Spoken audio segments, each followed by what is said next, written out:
इस कार्यक्रम के पुण्यार्जक हैं श्री कंवरलाल जी महावीर प्रसाद जी पाटनी, आर.के. ग्रुप, मदनगंज, किशनगढ़, राजस्थान। बोलिए भगवान महावीर स्वामी की जय हो। अहिंसा परमो धर्म की जय हो। परम पूज्य आचार्य गुरुवर श्री विद्यासागर जी महाराज की जय हो। परम पूज्य आचार्य श्री समय सागर जी महाराज की जय हो। परम पूज्य मुनि श्री योग नियम सागर जी महाराज की जय हो। परम पूज्य मुनि श्री सुधा क्षमा समता प्रमाण सागर जी महाराज की जय हो। परम पूज्य सुंदर सागर जी महाराज की। आज मैं अपनी बात को गुरुदेव के द्वारा बहुत सारे हाइकू लिखे गए हैं, जिसे गुरुदेव ने 17 अक्षरों में सब कुछ समा दिया।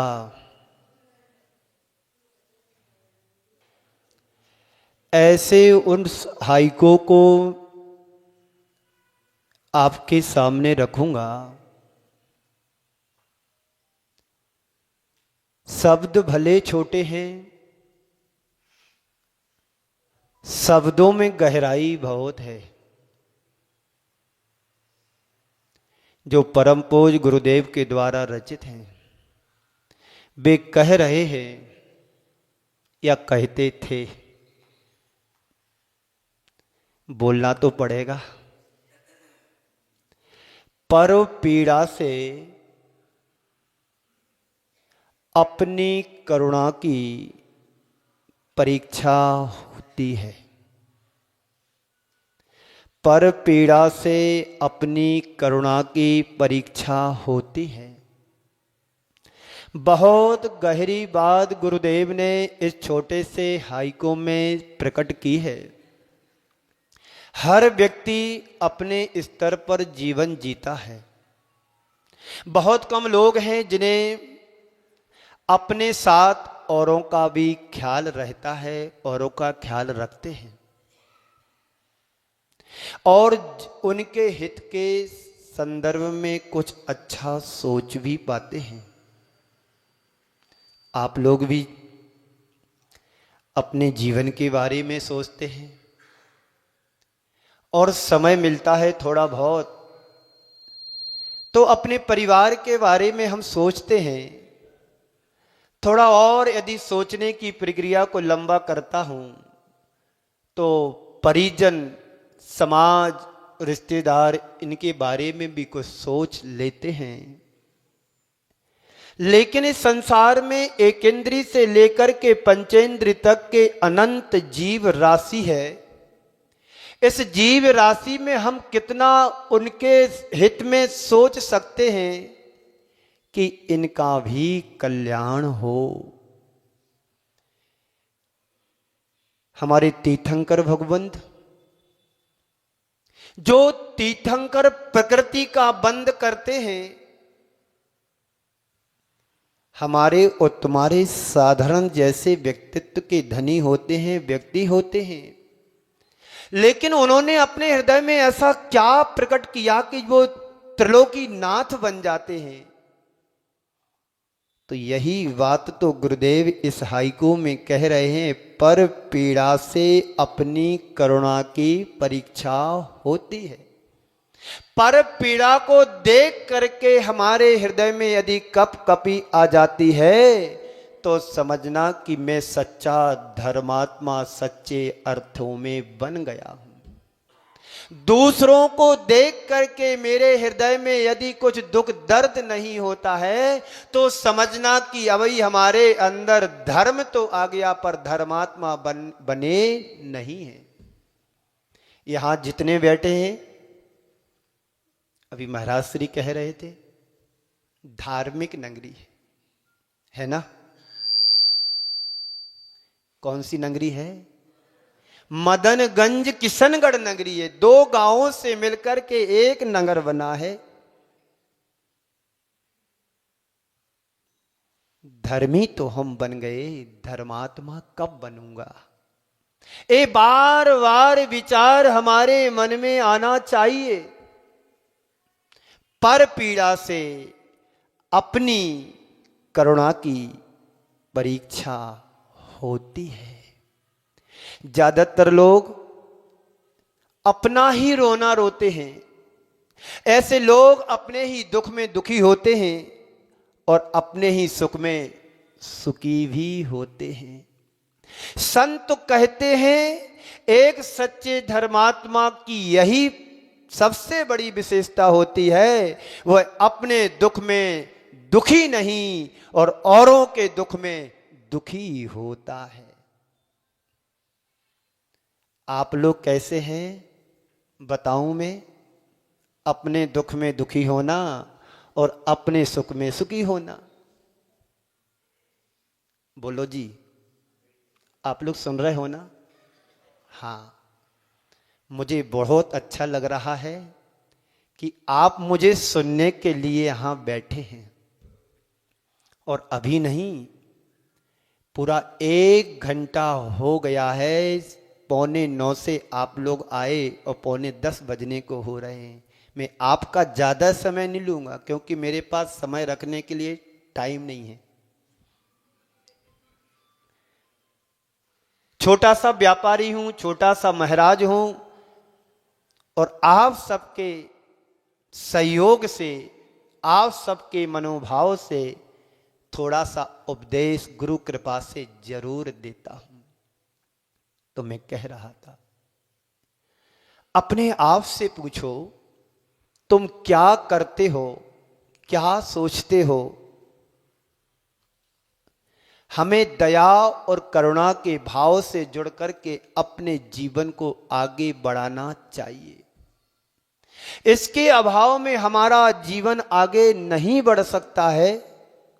दया को, करुणा को धर्म का मूल कहा गया है। दया और करुणा को धर्म का मूल कहा गया है। धम्मो दया विशुद्धो, जिसके हृदय में विशुद्धि भर जाती है, विशुद्धि का प्रादुर्भाव होता है, वही धर्म के क्षेत्र में आगे बढ़ सकता है। विनयम मोक्षम द्वारम, ऐसा सूत्र हमारे आचार्यों ने दिया है। विनय से मोक्ष का द्वार खुलता है। यदि हमारे अंदर विनय है तो हम मोक्ष के मार्ग पर चल रहे हैं। हमारे अंदर दया है तो हम दूसरों की पीड़ा को समझ सकते हैं। हमारे अंदर करुणा है, हम मानवता के कल्याण से जुड़ सकते हैं। और यदि ये सब बातें यदि हमारे हृदय में नहीं आती हैं तो कोई कितना भी दुखी रहे, कोई कितना भी पीड़ित रहे, हम उसका कुछ भी नहीं कर सकते हैं। जब आप रास्ते से गुजरते हैं, कहीं हॉस्पिटल दिखाई देती है, तो आपके हृदय में ये भाव आना चाहिए, सुखी रहें सब जीव जगत के, कोई कभी ना घबरावे। बैर पाप अभिमान छोड़ जग नित्य नए मंगल गावे।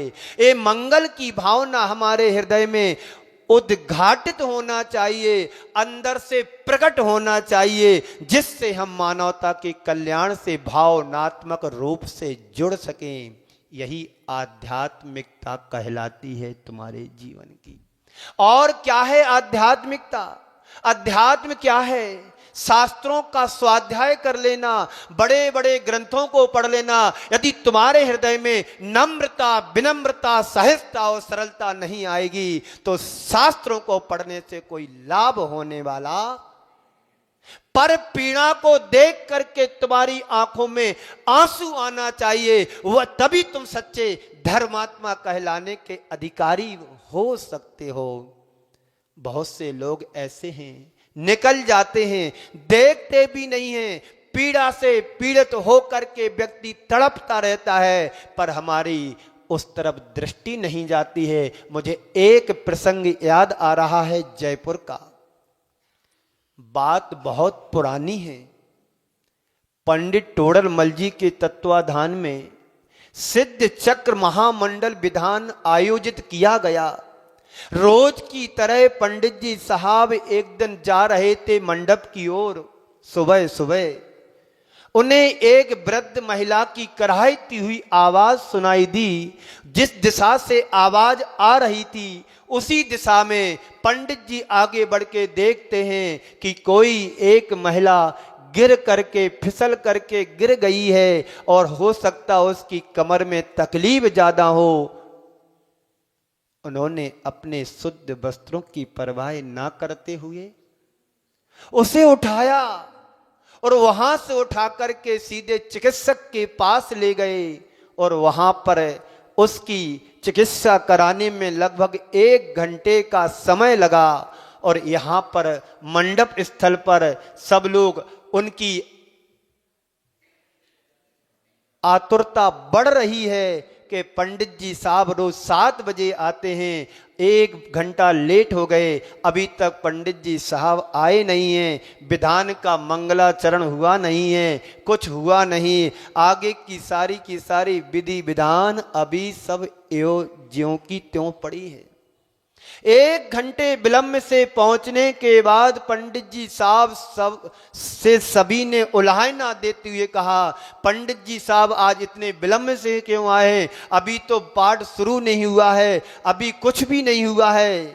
पंडित जी साहब ने कहा कि आज मैं सच्चा सिद्ध चक्र पाठ का करके आ रहा हूं, आज मैंने सच्चा सिद्ध चक्र पाठ किया है। पंडित जी साहब अभी तो आपने नमोकार मंत्र भी नहीं पढ़ा हो, कह रहे पाठ करके आ रहा हूं, पाठ कर लिया है। सुनो क्या कहा उन्होंने, आप लोग क्रिया के रूप में कुछ भी करते रहना वो अपनी जगह है, लेकिन जिस व्यक्ति के हृदय में दया करुणा का प्रादुर्भाव नहीं होता है, दया करुणा नहीं आती है, वो कितने भी बड़े बड़े अनुष्ठान क्यों ना कर लें, वो तुम्हारा पाठ अधूरा रहेगा। आज मैंने एक ऐसा सिद्ध चक्र का सजीव चित्रण करते हुए पाठ किया, आज मेरा मन बड़ा गद हो गया। बोले क्या हुआ पंडित जी साहब? पंडित जी साहब ने रास्ते की सारी घटना सुनाते हुए कहा, यदि हमारे हृदय में पर प्राणी के प्रति दया करुणा होगी तो आप छोटे से अनुष्ठान से भी बड़ा वो लाभ प्राप्त कर सकते हो जो बड़े बड़े अनुष्ठानों से लाभ नहीं ले सकते हो। तो दया को करुणा को धर्म का मूल कहा है। सवाल है जिसके हृदय में करुणा है दया है उसकी वजह क्या है? आपके मन में भी आपके हृदय में कहीं ना कहीं किसी कोने में दया तो रहती है। आप जिस बेटे या बच्चों से प्यार करते हो उन्हीं के लिए आप डांटते भी हो, तो कहीं ना कहीं तुम्हारे हृदय में उस प्राणी के प्रति जीव के प्रति दया तो है। एक बिल्ली है, अपने मुख से अपने बच्चों को भी यहां से वहां रखती है और उसी मुख से चूहे का शिकार भी करती है, तो उसके हृदय में कहीं ना कहीं दया तो है। एक कुत्ता भी है, शेर भी है और भी अन्य शिकारी प्राणी भी हैं जो हिंसक प्राणी जो अपने मुख से अपने बच्चों का पालन पोषण करते हैं, स्थानांतरण करते हैं और उसी मुख से उन्हीं पंजों से शिकार भी करते हैं। यानी संसार के प्राणियों के अंदर किसी ना किसी हृदय में जगह होती है दया और करुणा की, लेकिन हम मानवता के शिरोमणि हैं और शिखर हैं। हमारे हृदय में भी दया और करुणा दीन दुखियों के प्रति, मानवता के कल्याण के लिए, गरीबों के प्रति हमारे हृदय में भी दया और करुणा का वास होना चाहिए। तभी हम सच्चे अर्थों में जैन कुल में जन्म लेने का हम अधिकार पा सकते हैं। और एक ऐसा जैन दर्शन है जहां पर अहिंसा धर्म की बात की जाती है, दया धर्म की बात की जाती है, करुणा की बात की जाती है, अनुकंपा की बात की जाती है, सम्यक दर्शन की बात की जाती है और सम्यक दृष्टि की बात की जाती है। तभी ना हमारे हृदय में वो सारी चीजें समाहित होती हैं। तो जिसके हृदय में करुणा दया होती है उसकी वजह क्या है, और जिसके हृदय में क्रूरता पनपती है उसकी वजह क्या है, इसके पीछे की मूल भावना है वह है हमारे भीतर की संवेदना। यदि तुम्हारे हृदय में संवेदना होगी तो तुम कहीं पर भी रहो, तुम्हारे हृदय में दया करना का वास तो सुनिश्चित रहेगा। जिस मनुष्य की संवेदना जितनी गहरी होती है उसके मन की करुणा उतनी ही व्यापक होती है, और जिसकी संवेदना जितनी उथली होती है उसका जीवन उतना ही क्रूर होता है। आप लोग भी गुस्सा करते हैं, कभी कभी साधु संतों को भी आ जाती है, तो वो क्रोधी हो जाते क्या? नहीं, क्रोधी नहीं होते, ये ऊपर का है। थोड़ा सा निमित्त बनता है, हमारा उपादान प्रभावित हो जाता है, हमारी अंदर की भावनाएं जुड़ जाती हैं, लेकिन साधु संतों का क्रोध पानी की रेखा की तरह होता है, इधर किया उधर मिट गया। लेकिन आप ग्रस्तों का क्रोध गांठ बांध करके रखते हैं कि किसी ने 25 वर्ष पहले मुझे सभा में अपशब्द कहे थे, आज भी व्यक्ति दिखता है तो मेरा खून खौल जाता है, हृदय में आग लग जाती है। एक बार एक सज्जन मेरे पास बैठे हुए थे, दूसरे गांव की बात है, यहां की बात नहीं है। एक दूसरा व्यक्ति आया दर्शन करने के लिए, उसको देखते ही आग लग गई उसके हृदय में, तम तमा गया। मैंने उससे कहा, भाई क्या हो गया, इतने असहज तुम हो कैसे गए? महाराज जी बात मत करो, मुझे आपके दर्शन करने आना था, मुझे पता ही नहीं था कि ये व्यक्ति भी आपके पास बैठा होगा। ये क्या है? अंदर आग लग रही है, ठंडी का समय था। मैंने कही बताओ भाई आग कहां, मैं भी आग सेंक लूं?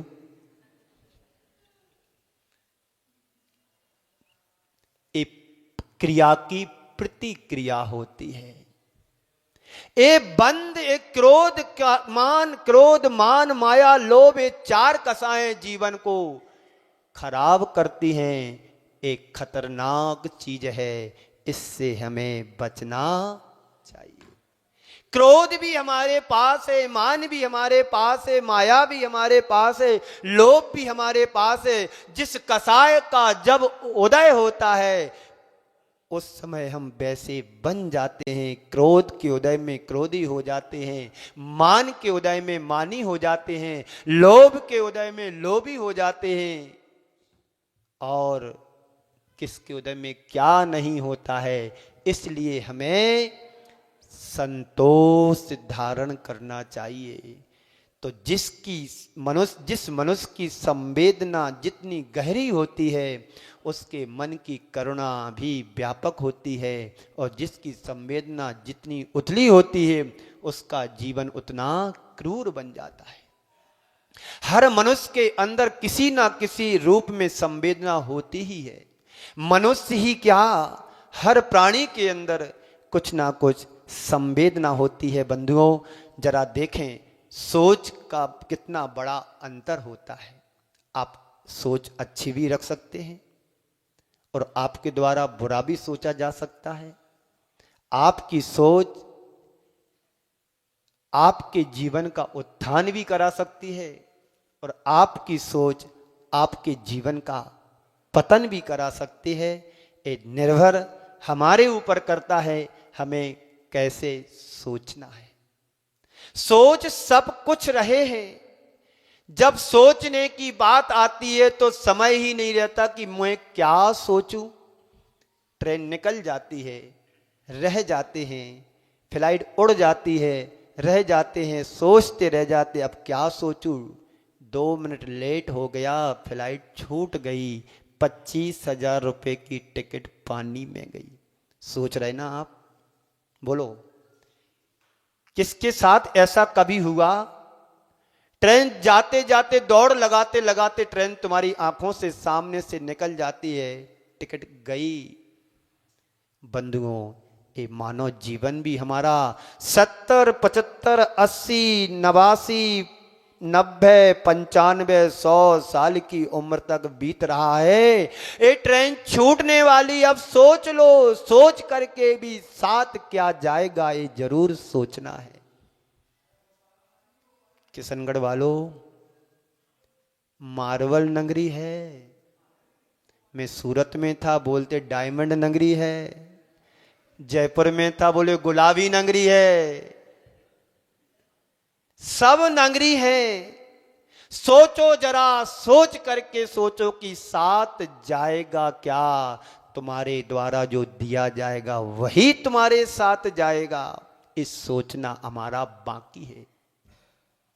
बाकी पर एक बार मैंने प्रवचन किया। बाकी करते करते एक व्यक्ति से पूछा सभा में, भाई बता तुम्हारा क्या बाकी। बोले मेरा मरना बाकी है, अब सब कुछ हो गया। लेना बाकी, देना बाकी, सब बाकी, सब चुका दिया, बस मरना बाकी है। मैं चाहता हूं मरे तो अमर हो करके मरे और मृत्युंजय बन करके बने। मरना तो सबको है, हमें भी मरना है, आप सबको मरना है। और जिनका जन्म होता है वो सब मरते ही हैं, जीते तो बाद में हैं। हर क्षण हमारी मृत्यु हो रही है।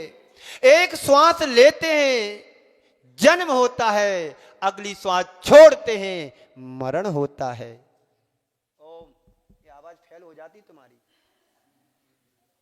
ओम सही करो।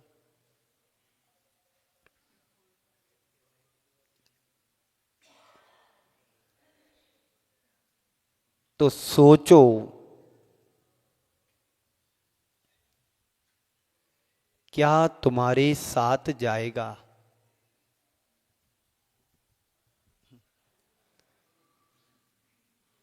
एक कसाई, ओम, एक कसाई अपने जिन क्रूर हाथों से मूक पशुओं का वध करता है। मैं कह रहा था, एक कसाई अपने जिन क्रूर हाथों से मूक पशुओं का वध करता है, उन्हीं हाथों से अपने बच्चों का पालन पोषण भी करता है। क्योंकि प्राणियों को वह व्यवसायिक दृष्टि से देखता है, लेकिन वैसी दृष्टि अपने प्रति नहीं रखता है। क्योंकि पुत्र या बेटा या बच्चे के प्रति उसकी गहरी संवेदना होती है। उस संवेदना के कारण उसका वध नहीं करता है, क्योंकि वो हमारे कलेजे का लाल है। एक बिल्ली जिस मुख से चूहे का शिकार करती है,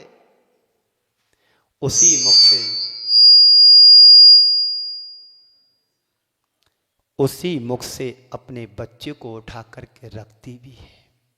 लेकिन अंतर क्या है? चूहा उसका शिकार है और बच्चा उसका लाल है। दोनों में अंतर है। एक के साथ उसकी संवेदना जुड़ी है और दूसरे के साथ संवेदना का अभाव है। संत कहते हैं, जिसके साथ हमारी संवेदना जुड़ती है उसके प्रति मनुष्य करुणाशील बन जाता है। आज आवश्यकता और अपेक्षा है संवेदनाओं की व्यापकता।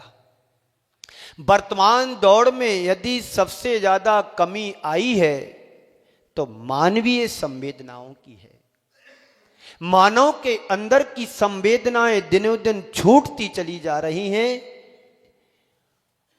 और उसका जीवन शिकार बनता चला जा रहा है।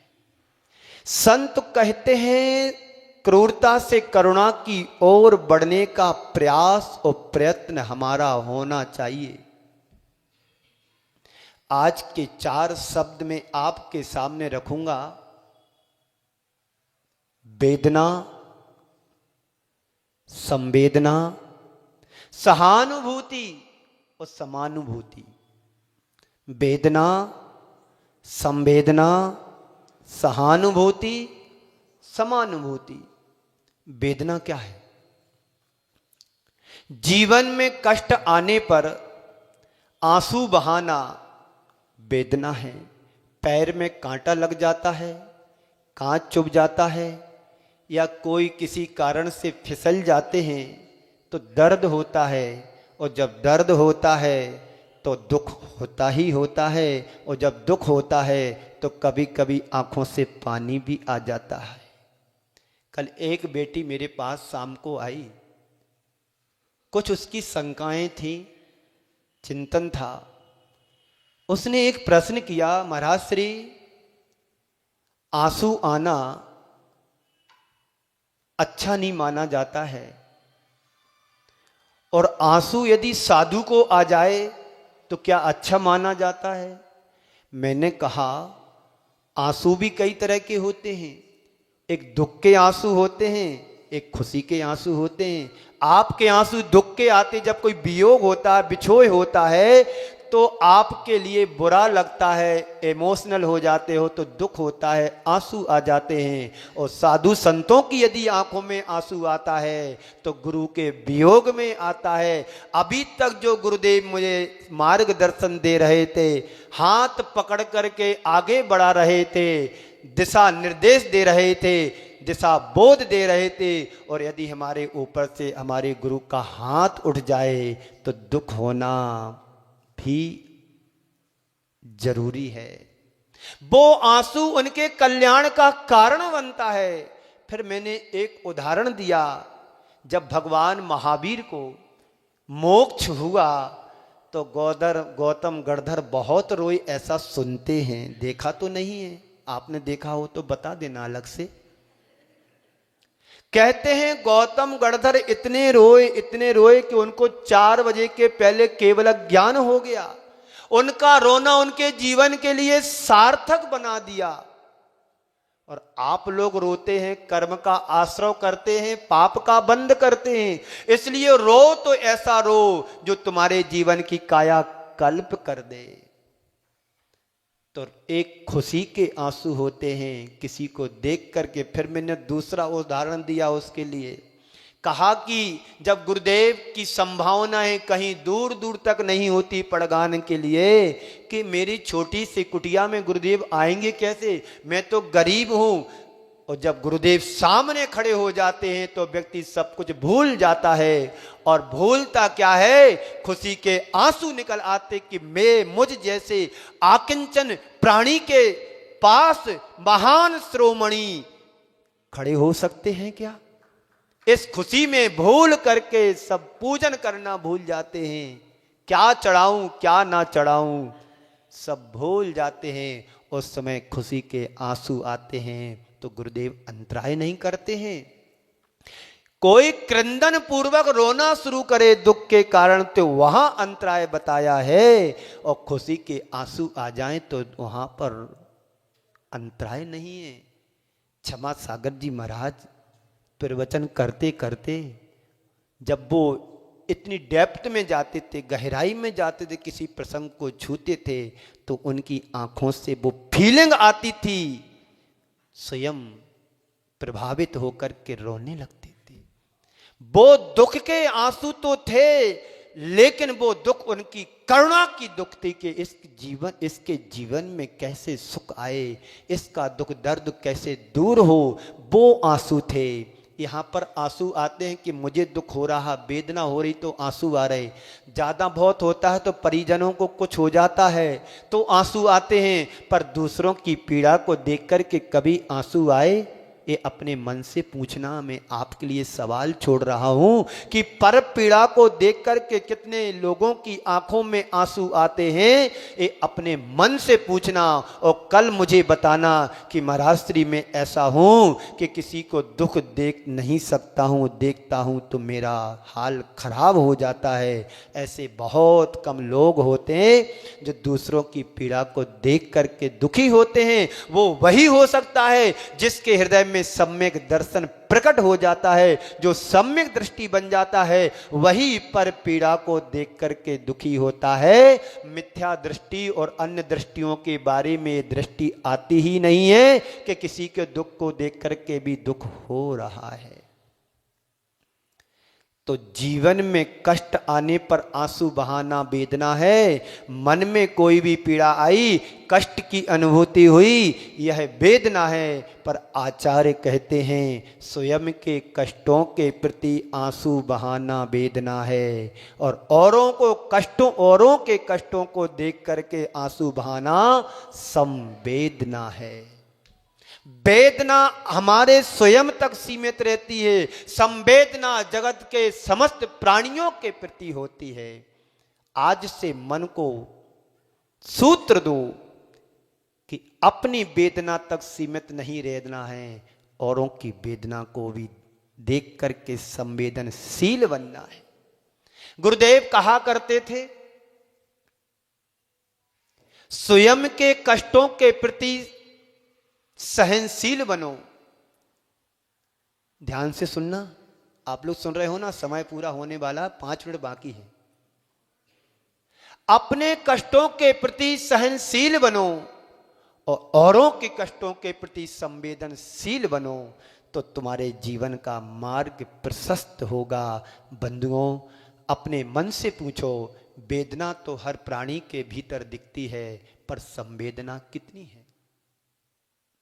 वेदना हर प्राणी के अंदर दिखती है, पर संवेदना कितनी है? संत कहते हैं वेदना एक दुर्बलता है और संवेदना एक गुण है जो हमारे अंदर प्रकट होना चाहिए। तुम्हारे जीवन में कितना भी बड़ा कष्ट आए, उसे कहो मत, सहो। ये आचार्य श्री का सूत्र है। वो कहते थे कहो मत, सहो, और आचार्य श्री ने कहा नहीं है, उन्होंने सहा है। अंतिम क्षणों को आप लोग देखते हैं यूट्यूब के माध्यम से, रील के माध्यम से। गुरुदेव कितनी पीड़ा के साथ रहने के बाद भी उनके मुख से एक भी शब्द नहीं निकला कि मुझे तकलीफ हो रही, मुझे पीड़ा हो रही। किसी से भी ये नहीं कहा कि मुझे ये हो रहा, वो हो रहा। बस वो अपनी आत्मा में डूबे क्या, डूबते ही चले गए और इस संसार सागर से पार भी हो गए दुख की नदी से। अब इस संसार की दुख की नदी से पार होकर के सुख के सागर में निमग्न हो गए। स्वर्गों में क्या है? सुख ही सुख है। वो किसके लिए है? सम्यक दृष्टि के लिए है, आप लोगों के लिए नहीं है। जो तुमने कभी सोचा भी नहीं होगा। तो ये कब मिलेगी? जब तुम औरों की पीड़ा को अपनी पीड़ा मानोगे, तब मिलेगी। दूसरों के कष्टों को अपना कष्ट मानोगे, तब मिलेगी। पर पीड़ा से अपनी करुणा की परीक्षा होती है। मतलब यदि दूसरों के दुख दिखाई दे रहे हैं तो तुम्हारे हृदय में करुणा झलकना चाहिए कि हे भगवान, इस प्राणी के, इस व्यक्ति का मैं कैसे दुख दर्द दूर कर सकूं, मैं इनके लिए क्या दे सकूं, इनकी क्या व्यवस्था बना सकूं। आप यहां से बाहर जाओ शाम को, रात्रि के समय, रास्ते में कितने लोग तुम्हें मिलेंगे जो ठंडी से ठुठर रहे हैं। एक एक कम्बल लेकर के जाओ, उनके ऊपर उड़ा दो। स्टेशनों पे जाकर के देखो, पड़े हैं, तन पर वस्त्र भी ढंग से नहीं है। अपना कम्बल लो, जाकर के उड़ा दो, तब तुम्हारी संवेदनशीलता है। वरना अपने दुख के लिए तो दुनिया रोता रहता है। औरों के लिए भी रोना हमें सीखना है, जो तुम्हारे लिए सम्यक दर्शन में कारण बनता है। सम्यक दर्शन के गुणों में एक गुण आता है अनुकंपा। जो पर की पीड़ा को देख करके अपना हृदय कांप जाए, उसको बोलते हैं अनुकंपा। अपने लिए तो सब लोग करते हैं, अपने परिवार के लिए करते हैं, अपने रिश्तेदारों के लिए करते हैं, लेकिन जो अपने से इतर हैं, अन्य हैं, उनके प्रति भी हमारे हृदय में दया और करुणा आना चाहिए। तो आचार्य श्री कहते हैं कहो मत, सहो। तुम्हारे भी जीवन में जितने भी कष्ट आए, उनको सहज भाव से सहो, संत कहते हैं स्वयं के कष्टों के प्रति सहनशील बनो और औरों के कष्टों के प्रति संवेदनशील बनो। महानुभाव वे ही महापुरुष होते हैं जो बड़े से बड़े कष्ट आते हैं और उन्हें सहजता से झेल लेते हैं। गुरुदेव ने यही किया। इतनी बड़ी बीमारी आने के बाद किसी से कहा नहीं, सहन किया सहजता से और अपने जीवन का इस नरभव का उन्होंने सार्थक बना लिया। अब हम कब अपने जीवन को सार्थक बनाएंगे?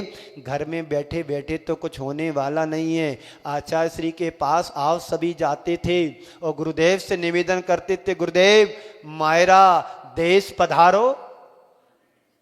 यही बोलते ना मारवाड़ी में, मायरा देश पधारो। अठे कठे, हाँ राजस्थान।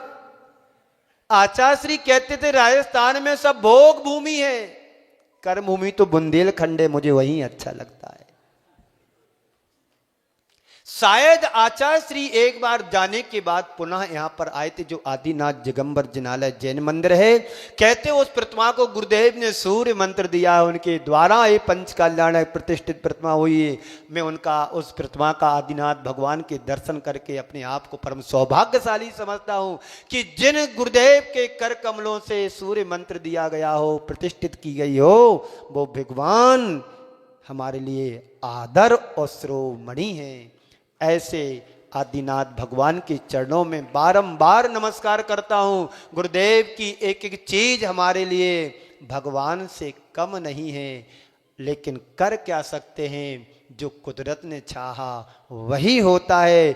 कहते हैं राई घटे ना तिल बड़े वाली बात है, जिसकी जितनी आयु होती है उतना जीवन जीता है।